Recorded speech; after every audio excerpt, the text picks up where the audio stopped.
दोस्तों नमस्कार।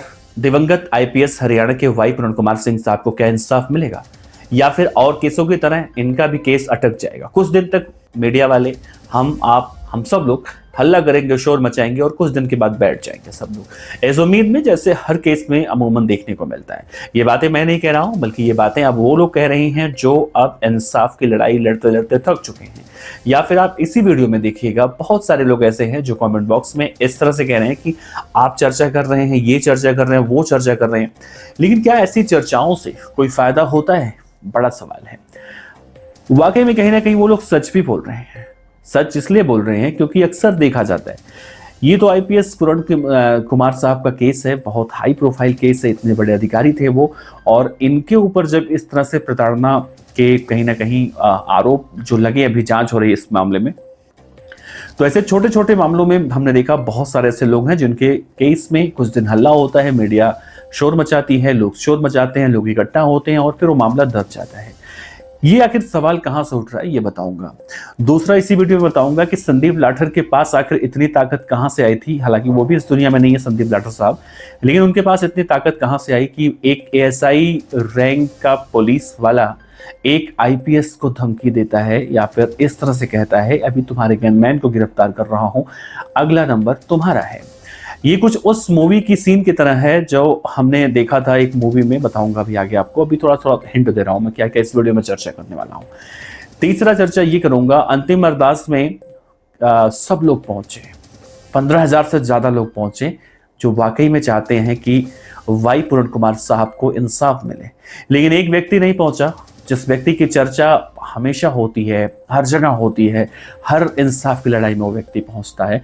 आज उस व्यक्ति के पहुंचने की वहां पर कोई खबर नहीं मिली। आज नहीं, कल जब अंतिम शोक सभा बुलाई गई थी। अब इस केस में कहीं ना कहीं लोग परिवार पर भी आरोप लगा रहे हैं, खासतौर से उनकी पत्नी अमनीत पी कुमार पर, कि उन्होंने इस मामले में बहुत हल्ला काटा और इस वजह से बहुत देरी हुई। ये आरोप क्यों लगा रहे हैं और वो कैसे गलत हैं जो लोग आरोप लगा रहे हैं, वो भी बताऊंगा। तो चलिए बिना देर करते हुए इस वीडियो की शुरुआत करता हूं मित्रों। ये वीडियो बहुत ही ज्यादा आपको अच्छी लगेगी क्योंकि बहुत ही तथ्यपूर्ण बात मैं इस वीडियो में करने वाला हूं।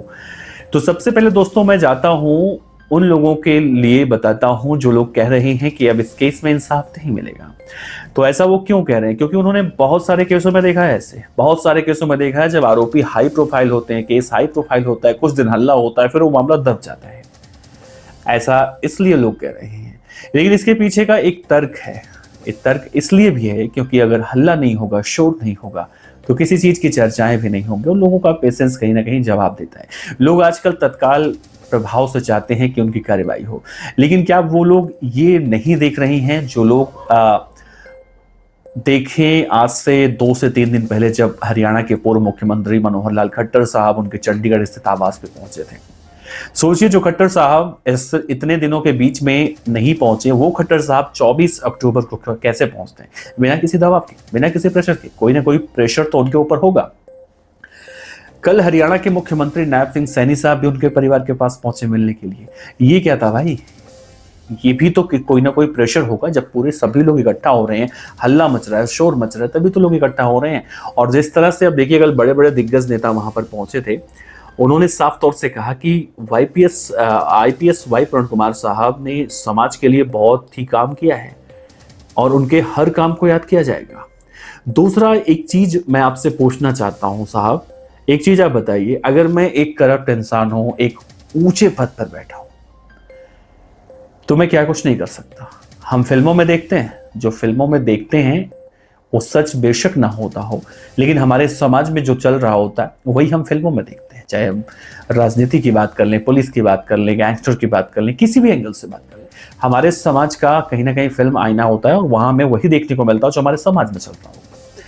वाई पूर्ण कुमार साहब को ईमानदार कहने का मतलब ये है, अगर वो किसी बड़े रैंक के ऑफिसर हैं तो सोचिए, एक छोटा सा एएसआई, मैं पद के हिसाब से छोटा कह रहा हूं, इंसान के हिसाब से छोटा नहीं कह रहा हूं, एक छोटा रैंक का, यानी उनका बहुत जूनियर होगा, बहुत जूनियर होगा, संदीप लाठर साहब, वो आते हैं और कहते हैं कि अभी तो सुशील कुमार को पकड़ रहा हूं, ज्यादा तू तड़ाक मत करो और अगला नंबर तुम्हारा आएगा। यही आरोप लगे, आरोप के हिसाब से मैं बता रहा हूं। सोचिए, मैं एक पत्रकार हूं, कल को कोई मेरा जूनियर पत्रकार आएगा और मुझे अगर सीधा धमकी देने लगेगा, तो मुझे तो यही लगेगा ना कि इसके सर पर किसी ना किसी का तो हाथ है। ऐसे व्यक्ति का हाथ है जो मुझे परेशान कर सकता है, डायरेक्ट ना करके इनडायरेक्टली परेशान कर रहा है, वो अपने छोटे कर्मचारी से परेशान करवा रहा है। और इसका उदाहरण मैं आपको एक और देता हूँ। आपने फिल्म बाहुबली देखी होगी। जब बाहुबली अपनी माँ के आदेश के हिसाब से शादी नहीं करते हैं तो उन्हें दरकिनार कर दिया जाता है, सेनापति बना दिया जाता है, राजा भल्लाल देव को बना दिया जाता है। उसमें एक सेनापति होता है जो भल्लाल देवी, माफ कीजिएगा, बाहुबली की पत्नी को इशारा करता है कि अगला नंबर तुम्हारा है। तो कहीं ना कहीं भल्लाल देव जो उस पूरे साम्राज्य के राजा थे, उनका हाथ उस सेनापति के ऊपर था, तभी वो इस बात को कह रहा था। तो इस केस में आप इस तरह से समझ सकते हैं। जैसा मैंने कहा ना कि फिल्में हमारे समाज का आईना होती हैं, इसीलिए मैं फिल्मी बात बता रहा था थोड़ा सा समझने के लिए।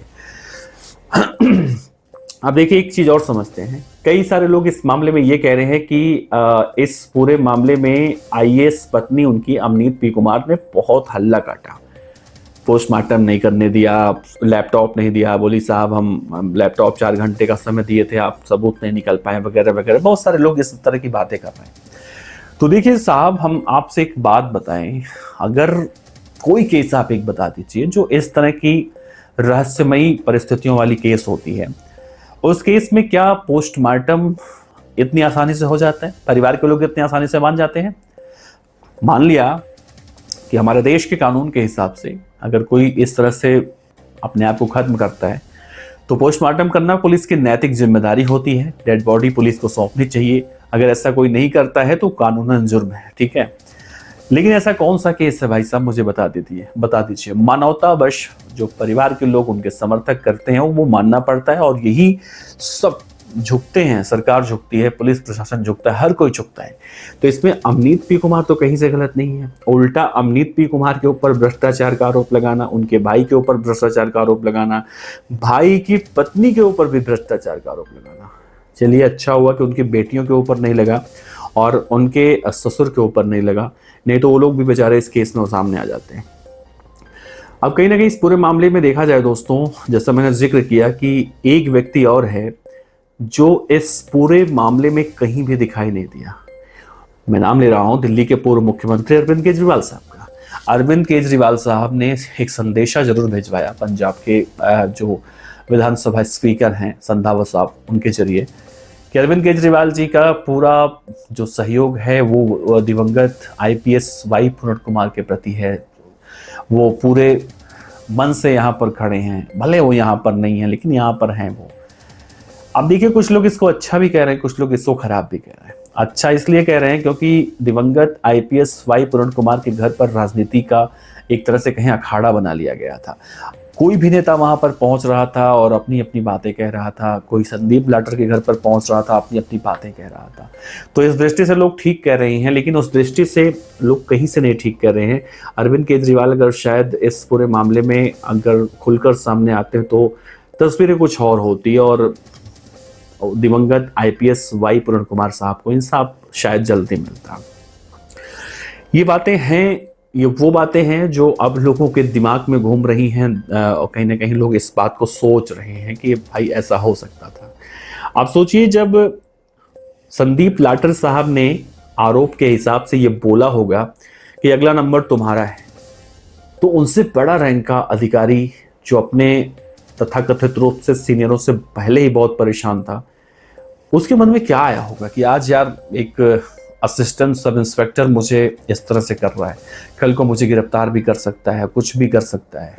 इतना खौफ कि मेरी गाड़ी रुकवा कर मेरे गनमैन को सीधा कस्टडी में ले लिया जा रहा है।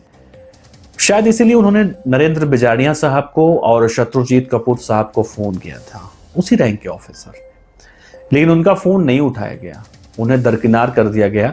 ये कहीं ना कहीं दर्शाता है कि वाई पुनट कुमार साहब जो कुछ कहकर गए हैं उसमें काफी हद तक सच्चाई है। आगे देखना क्या होगा इस पूरे मामले में, आगे क्या कुछ होता है, हम और आप बस इंतजार कर सकते हैं, एक उम्मीद बांध सकते हैं कि इस केस में बहुत जल्दी इंसाफ उन्हें मिल जाएगा। अपने विचार रखिएगा दोस्तों, अगर सहमत हैं तो कमेंट बॉक्स में जरूर बताइएगा। नमस्कार, जय।